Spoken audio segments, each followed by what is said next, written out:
Ilhan Omar looked right into the cameras and called the President of the United States a six-time bankrupt who needed to be sent away, flashing a smile as the room erupted in cheers. The clip hit 70,000 shares in 3 minutes. She thought tonight was her night, but she targeted the wrong guy. Trump just laughed. He laughed for real. Then he fired back with one single sentence, and from that moment, everything Ilhan Omar had built over 7 years started coming apart. It wasn't because he was mad, it was because he was happy, and a happy Trump is the riskiest thing you can put on television. The hearing room smelled like coffee, floor wax, and the ozone of way too many cameras pumping heat into a space built for half that crowd. The press gallery was packed 3 deep. This wasn't the usual bare-bones crew. This was the full deployment. Every network and wire service showed up, along with 2 sketch artists in the back, since some outlets still think a drawing tells a better truth than a photo. Ilhan Omar sat at the witness table wearing a deep burgundy hijab and a navy blazer. She sat so straight it looked more like standing from the waist up. It was the posture of a woman who spent 7 years in Congress and a whole lifetime before that learning to take up space in rooms that wanted her gone. Her hands rested, folded on the table. Her folders were stacked. Her water glass was full, and everything sat exactly where it belonged. Trump walked in through the side door. He skipped the main entrance because that meant walking past the press pool, and he prefers an angle that lets him read the room before the room gets ready for him. He took his seat at the committee table, tweaked his microphone once, and checked the room the same way a guy checks a casino floor when he knows the odds and likes his chances. Omar opened strong for 4 straight minutes. She told her refugee story, not the short version for cable news, but the real one. The long story about the camp in Kenya, the 4 years of waiting, and the 1-2-year-old girl who showed up in America without knowing English, only to have men in rooms just like this one tell her she didn't belong. Her voice stayed steady. Her eyes stayed locked on the camera. She brought up the 2019 rally, the 13 seconds where a crowd chanted to send her away while the president stood at the podium and let it ride. Then she turned right to Trump. She said he told the country to send her away, that she came from a refugee camp with nothing while he got handed everything and took it to bankruptcy 6 times. She said maybe the country should send away the guy who wastes money, not the woman who came here to earn it. The room split wide open. The Omar section was packed with backers from Cedar Riverside, wearing hijabs and squad buttons, bringing that specific energy of a crowd showing up to watch their champion take on the guy who wanted her out. They erupted. It wasn't just clapping, it was payback. It was the noise of people waiting 5 years to hear those exact words thrown right in his face. Up in the press gallery, a network producer looked at her co-worker and mouthed unbelievable. Over on X, the clip was already getting chopped before Omar even sat back down. Out in the hall, her communications director shut his eyes and let out a breath. The plan worked, the hit landed, and the viral moment was ready. But then something happened they didn't plan for. Trump laughed, not that fake politician laugh the tight-lipped act guys in Washington do when they take a hit and need to look tough. This was a real laugh, head tilted back, eyes squinting, shoulders shaking. The laugh of a guy who just heard a great joke and couldn't hold it in. It took up the whole room, the way his laugh always does. Too loud, too long, a little out of line, and just real. The crowd's reaction stalled out. The Omar section that was just roaring suddenly lost its footing, because actual laughter in the face of an attack isn't how the target is supposed to react. The target is supposed to flinch, play defense, and show some damage. Laughing means 0 damage. And 0 damage means the hit failed. Trump leaned into the mic, still grinning. He said she counted 6 bankruptcies, and he felt flattered because people usually stop at 4. But he said he wanted to talk about different numbers tonight, not his bankruptcies, since he turned those into skyscrapers. He wanted to talk about her numbers, because she had a number too, $250 million. And she didn't build a skyscraper with it. She turned it into nothing. The grin stayed put, and that grin was his weapon. A grinning Trump means he holds a winning hand, and the room felt it shift like the air pressure dropping before a storm. You knew it was coming. The press gallery leaned in, and the sketch artists stopped their work. Trump pulled out a printed page and waved it right at the cameras. It was pure Trump theater, a little absurd, a guy shaking a sheet of paper at the TV as if the paper itself made the point. But that paper held numbers.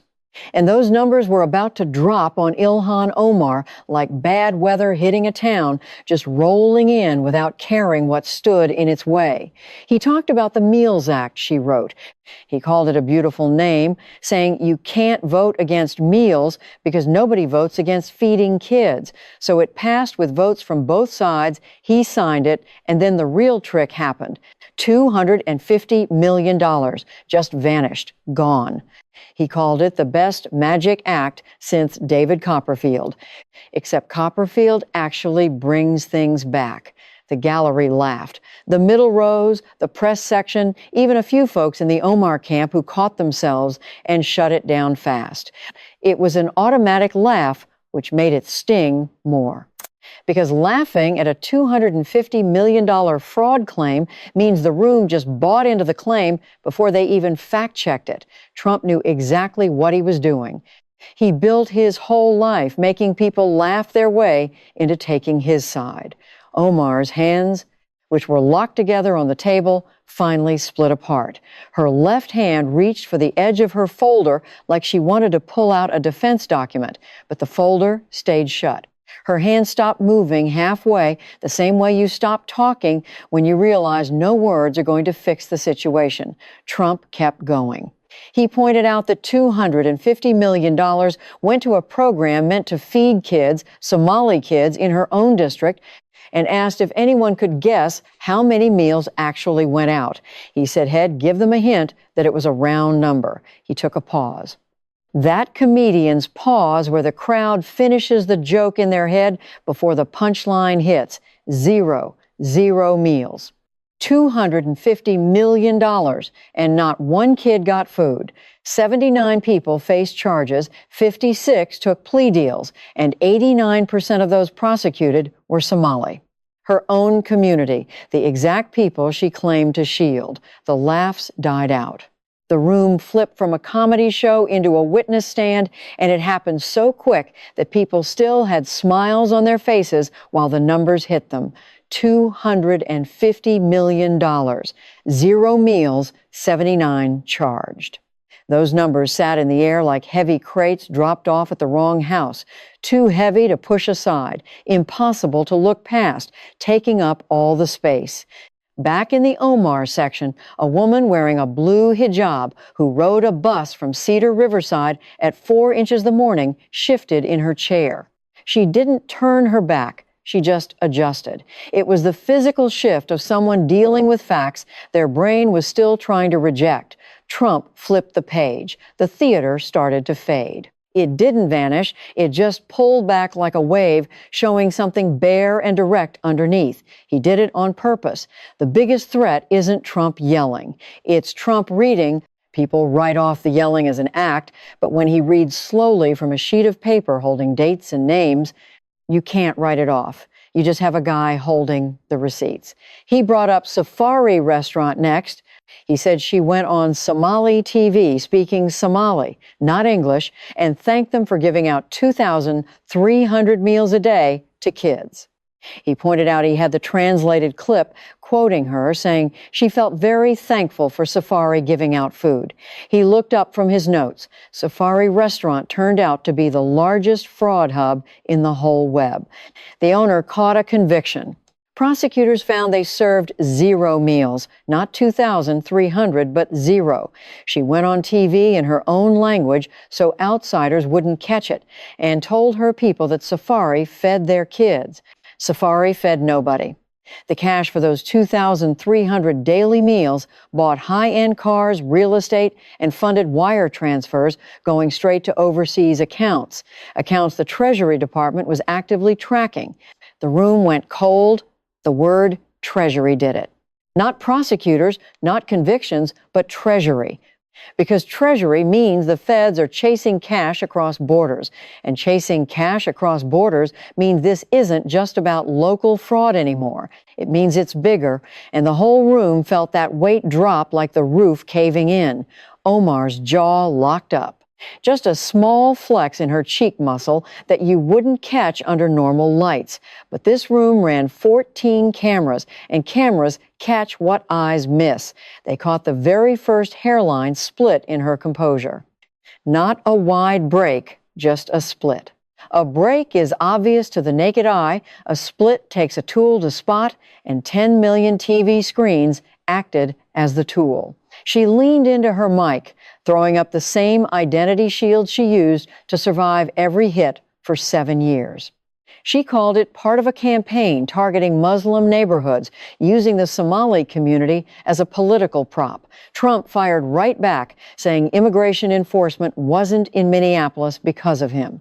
He said they showed up because $250 million got stolen, and some of it landed in Mogadishu. He told her he didn't send them, her Meals Act sent them, and he asked a simple question. If you want to talk about who really targeted the Somali community, is it the guy asking where the cash went, or the woman who wrote the law that let it walk out the door? That line hit the Omar section like a brick in a quiet pond. Silence rippled out. Not an angry silence, but a thinking silence. The kind of quiet you get when people hear a hard truth they need to digest, because her section wasn't full of Trump fans, it was full of Somali Americans. It was her own community. And the question Trump just posed, asking who was really hurting them, was the exact question some of them had been whispering behind closed doors for 3 years. They just never expected the guy they saw as the opposition to say it out loud on a microphone. Back in the second row, a guy wearing a kufi unpinned his Stand with Ilhan button. He didn't pocket it, he just held it, flipping it in his fingers like a coin when you don't know where to spend it. Trump shifted gears again. The showman clocked out. What took over was the guy who spent 50 years in New York real estate, reading financial reports, and knowing right away when the numbers on a page didn't line up with the pitch. He brought up her personal money next. He said he wasn't talking about the $250 million government dollars, because they would get that back. He meant her money, pointing out something strange on her financial disclosure. He held up 3 pages. For 2023, her husband's business assets sat at $51,000, standard stuff for a guy running a small firm. Then in 2024, on the same line, the number jumped between $6 million and $30 million, from 51 grand to 30 million in 12 months. Trump called himself a businessman who made cash fast, but admitted he never made it quite that fast. He told the room that wasn't business, it was magic. The gallery chuckled. It was that tense, uneasy laugh you hear when folks know they shouldn't find a fraud case funny, but the guy explaining it sounds like he's doing a tight stand-up routine. Then Trump dropped the kicker. She filed an amendment in 2026.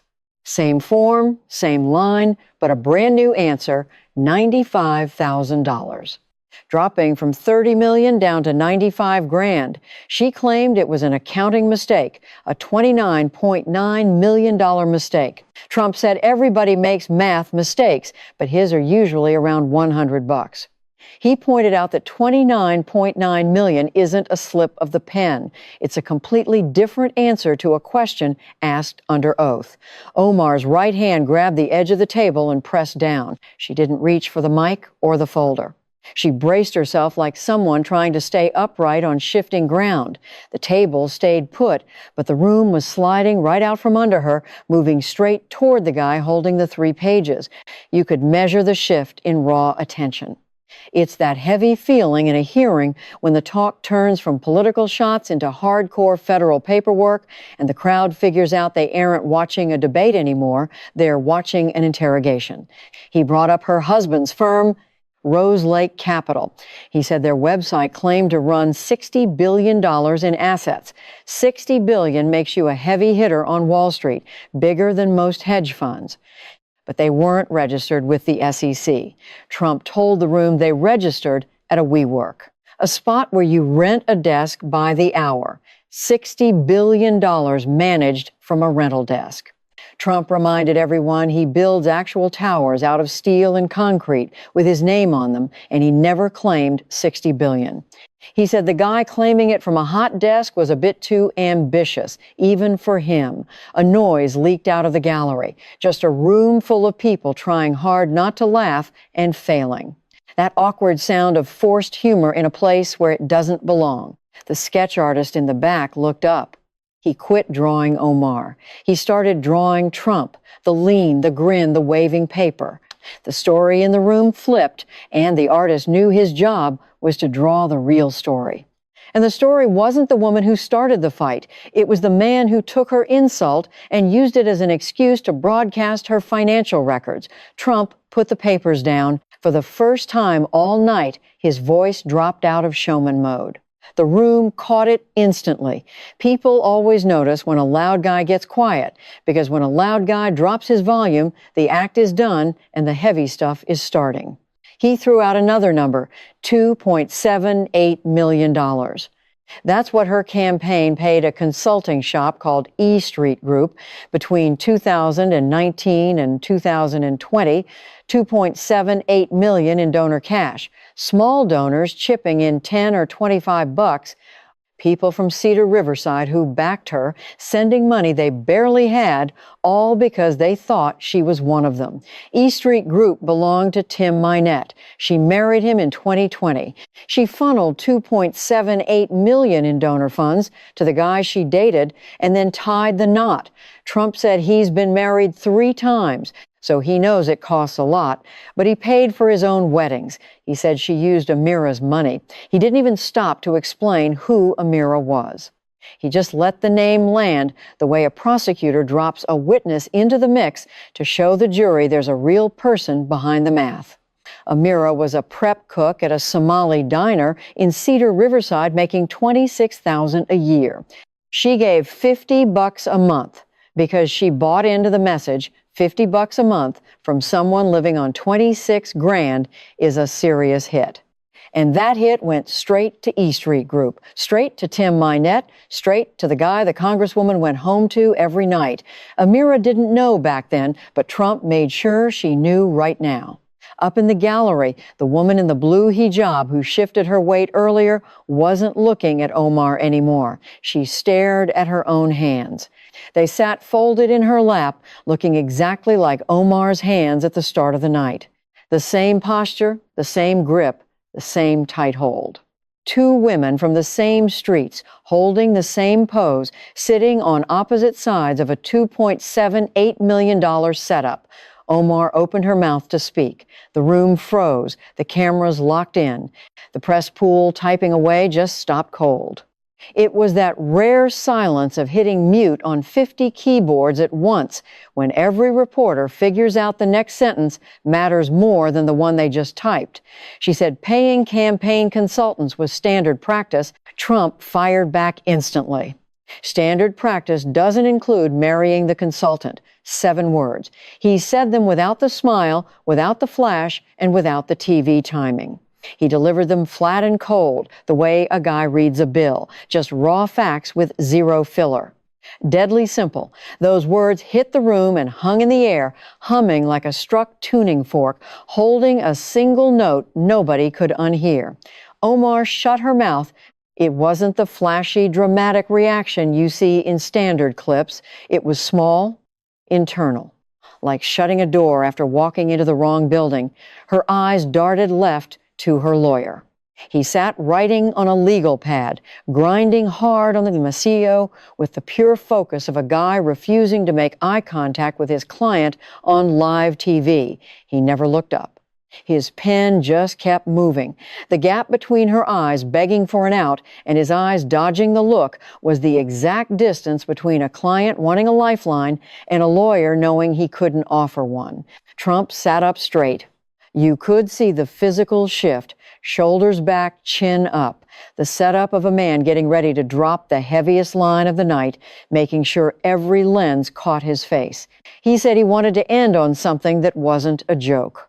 He told them the $250 million, the Safari restaurant, the asset forms, and the $2.78 million were all public record. Anyone could pull them. But he wanted to tell the room what wasn't public.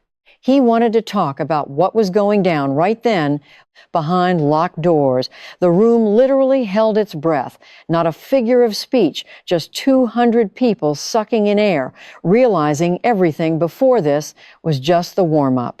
He announced the Department of Justice expanded the probe into the food program. Not the first 79 charges, those were already locked in. He meant new subpoenas, new targets, new paper trails. He said they were tracking the cash, not just where it landed in Minnesota, but where it flew after it left the state. He told the crowd that as president, he gets to know things, and he knew the Treasury Department was actively tracking wire transfers from the program straight into foreign banks. He said he wouldn't name the country to protect an active case. But he made it clear the Congresswoman knew the country and the rest of America would find out soon enough. Omar stopped moving. She didn't freeze, she stopped. There's a biological difference. Freezing is about fear. It brings tense muscles and shaking. Stopping happens when your brain takes a hit so heavy that it shuts down all the side tasks. Fidgeting, breathing heavy, even blinking, just power down. For 4 straight seconds, she turned into a still frame inside a live movie. Every other person in the room breathed, shifted, and processed the hit. She just sat there like a photograph. The press gallery went wild, not with noise, but with movement. Every reporter dropped their notes and started texting editors, producers, and news desks. The President of the United States just verified a widened federal probe and Treasury wire tracking tied directly to a sitting lawmaker's bill, right on live TV. This wasn't a quick soundbite anymore. This was a full-blown news cycle, multiple cycles. The kind of headline that swallows everything else on the page. He added one more thing. He said the IRS was taking a hard look at the tax status for Rose Lake Capital. Running $60 billion out of a shared rental desk was creative enough to catch even their attention. And he dropped the fact that a D.C. grand jury just cut subpoenas for her husband's business files. E Street Group, EST Crew, Rose Lake, the whole stack. He said those went out last week. He admitted he probably wasn't supposed to know that, but he reminded everyone he was the president and he knew plenty of things he wasn't supposed to know. He smiled, the exact smile of a guy who just blew something up and stood back to watch the dust settle with pure professional pride. Up in the seats, the guy in the kufi stopped spinning his button. He put it down on the empty chair next to him. Face up, easy to see, claiming no owner. It sat there until the room cleared out. Just a small piece of tin that went from being worn proudly to getting ditched in plain sight, left right where anyone could spot it, but nobody wanted to touch it. The chairman asked if she wanted to reply. She replied, because that's what she does. It's the built-in reflex of a survivor who made it out of Mogadishu, the camps, the ocean crossing, and a whole new country. You don't sit quiet while someone reads your file. She stood up and fired back. She relied on the training and instincts she built up over 7 years in Washington. She called it politically driven, a hit job on her people, and accused him of turning the justice system into a weapon. The words checked all the boxes. They came straight from the manual, delivered with perfect, controlled heat, but they hit the floor like seeds on solid pavement. They existed, but they had zero chance of. The crowd that gave her a standing ovation 12 minutes earlier vanished. In its place sat a different crowd. A crowd that just processed $250 million, zero meals, a $30 million drop to $95 grand, a $2.78 million payout to a husband's firm, a widened federal net, wire tracking, tax audits, and fresh subpoenas. A room holding that kind of weight couldn't hold up an identity defense at the same time. You only get one or the other. And the room picked the numbers. Trump stayed quiet. He leaned back in his chair, relaxed like a guy who just finished dinner and was waiting on the bill. He wasn't in a rush. He just knew the meal was done, and everyone at the table felt it. He didn't look at Omar. He checked the gallery, the press box, the lenses. He looked anywhere but at the woman who started the night demanding the country send him away. Looking at her then would just be piling on. And whatever else Trump brought to the table, he had the pure instinct to know when the curtains needed to drop. The crowd didn't need another hit. They just needed a minute to feel the ones he already landed. Out in the hall, her comms director stared at a screen. His pre-written statement claiming she stood up to the president's past was still sitting there, but it was dead on arrival. The night didn't focus on Trump's record, it focused on hers. That old draft sat on his screen like a ticket to a canceled show. He shut the file, opened a blank one, typed "the representative," and froze. He had no clue what came next. He didn't know because the night spit out results nobody prepped for. He was ready for attacks, not federal announcements. Widened probes, wire tracking, tax audits, and subpoenas. Those errant debate points or standard spin. That's the heavy machinery of the government aiming right at his boss, called out on live TV by the guy holding the controls.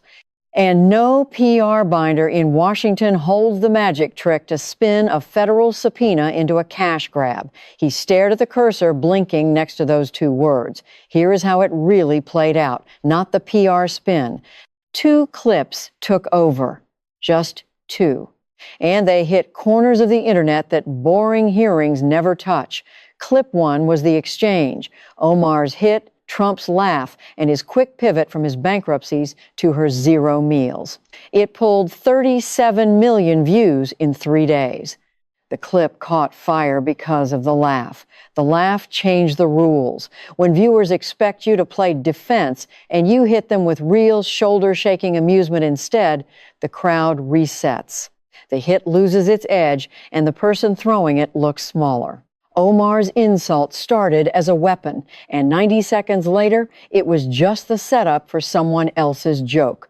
Clip 2 brought no laughs. It was pure news. Trump laying out the federal expansion, the wire trails, the tax reviews, and the subpoenas on camera, all tied back to a sitting politician. He delivered it with the easy swagger of a guy who owns the board. It hit 22 million views. It didn't burn through political sites. It burned through law firms, compliance boards, and investigator networks.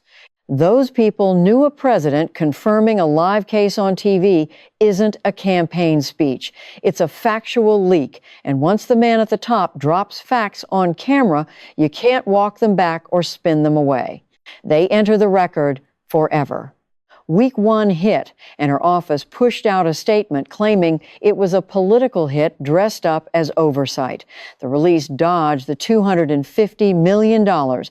It dodged the safari restaurant, the asset records, the consulting firm, the federal agents, the wire trackers, the tax probes, and the subpoenas. It talked all about why the hearing happened and dodged exactly what the hearing uncovered. When your defense talks about the why and skips the what, any Fed will tell you it means the what is impossible to defend. The Somali American crowd in Minneapolis spoke up, and it was the exact response her team dreaded most. No anger, no rushing to her defense, just questions. A group of business owners and local leaders in Cedar Riverside dropped a letter asking for pure transparency on where the Meals Act cash went. They didn't attack her, they just asked her to work with the process. And a push to cooperate coming from your own backyard hits different than a court order. A court order is legal paper. A push from your own people is a moral check. And in politics, the moral checks always cut deeper. Week 2 rolled around. The feds confirmed through a rep, not the president, that they widened the food program case. No hard details, no named targets, just the word expanded, and a nod to more financial tracking and border crossings. The confirmation looked standard, but doing it 6 days after the live TV drop wasn't standard at all. The feds don't confirm things just because the guy in charge talks on TV. They confirm things when the paper trail forces their hand. The TV drop was a show. The federal confirmation was the real deal. And a federal confirmation is the sound of the gears locking into place. The IRS launched a starter review into Rose Lake Capital's books, not because Trump told them to. The IRS runs its own lane. They did it because a shop claiming $60 billion in assets out of a shared rental desk owned by a politician's husband and listed 3 different ways on federal paper hits their radar on autopilot. Those flags flew for years without anyone checking.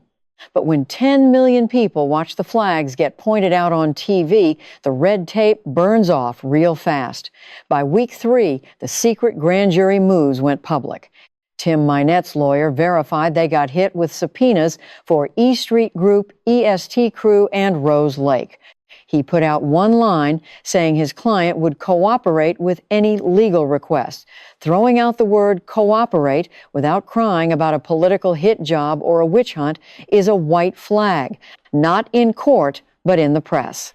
When you talk about cooperating, you admit the case is real, and you choose to walk through the fire instead of pretending it isn't hot. Her campaign showed a cash spike, $3.1 million in 2 weeks. Heat always brings cash, but the map changed. Less money from Minnesota, more from out of state, like New York and California. The cash had to travel further. And in this game, when the funds start rolling in from strangers outside your zip code, it means your own neighbors started asking questions the out-of-towners haven't figured out yet. Over in Cedar Riverside, at a local diner, a prep cook named Amira watched the clip on her phone on break. She played it twice. The second time through, she hit pause right when Trump dropped her name. He didn't know her, he never shook her hand, but he put her name on live TV. He tied it to her $50 a month, her $26 grand a year, and her belief that the politician was one of them. Her name was officially locked into a story 10 million people saw. She set her phone down and clocked back in. She didn't cut off her $50 payment that month. But for the first time since 2018, she stopped to think about it. And when someone who paid blindly for 6 years finally stops to think, you already have your answer. Omar started the night demanding the country send away the guy who burned their cash. By the end of the shift, Trump sent back something else entirely. He sent back the receipts, $250 million, $2.78 million, $30 million dropping to 95 grand, $60 billion parked at a rental desk. Every number checked out, every number sitting on federal paper, and every number passed over to a Justice Department running a wider net. A Treasury tracking the wires, an IRS pulling the files, and a grand jury dropping the hammer. She told him to send her away, but he just handed her the bill.